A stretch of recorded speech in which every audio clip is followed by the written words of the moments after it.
സമസ്ത കേരള ജംഇയ്യത്തുൽ ഉലമ എന്ന് പറയുന്ന മഹിതമായ ആദർശ പ്രസ്ഥാനത്തിന് വേണ്ടി ഉസ്താദ് അവറുകൾ ആത്മീയമായി എല്ലാ കാലത്തും നിലകൊണ്ടു എന്നത് തന്നെയാണ് ഉസ്താദ് അവറുകളുടെ ജീവിതത്തിൽ നമ്മൾ എടുത്തു പറയേണ്ടത്.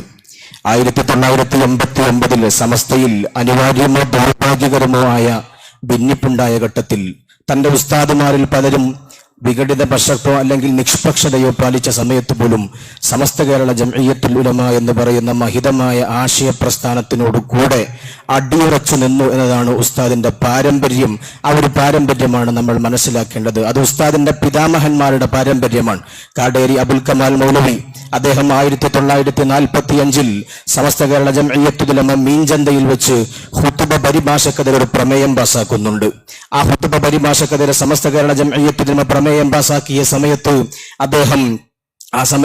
അദ്ദേഹത്തിന്റെ വ്യക്തിപരമായ തീരുമാനം ഖുതുബ പരിഭാഷ ജായിസാണ് എന്നതായിരുന്നു.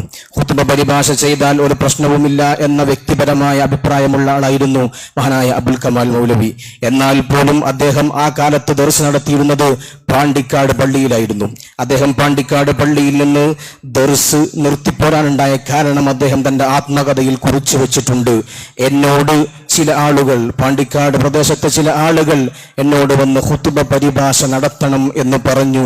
അതുകൊണ്ട് ഞാൻ സമസ്തയുടെ ഒരു മുഷാവറ മെമ്പറാണ്, ഞാൻ സമസ്തയുടെ ഒരു മെമ്പറാണ്, അതുകൊണ്ട് എനിക്കതിന് കഴിയില്ല എന്ന് പറഞ്ഞ് പാണ്ടിക്കാട്ടെ പള്ളിയിൽ നിന്ന് തന്റെ ദർസ് രാജിവെച്ചു പോന്നതായി മഹാനവറുകൾ തന്റെ ഡയറിയിൽ എഴുതി വെക്കുന്നുണ്ട്. ഞാൻ പറഞ്ഞു വരുന്നത്, അദ്ദേഹം ചേർന്നു നിന്നത് തന്റെ വ്യക്തിപരമായ അഭിപ്രായങ്ങൾക്കു മുകളിൽ സമസ്ത കേരള ജംഇയ്യത്തുൽ ഉലമ എന്ന പണ്ഡിത പ്രസ്ഥാനത്തിന്റെ 40 മെമ്പർമാരെടുത്ത തീരുമാനത്തിനോട് കൂടെ നിൽക്കുകയായിരുന്നു ഉസ്താദിന്റെ പിതാമഹൻ ചെയ്തത്.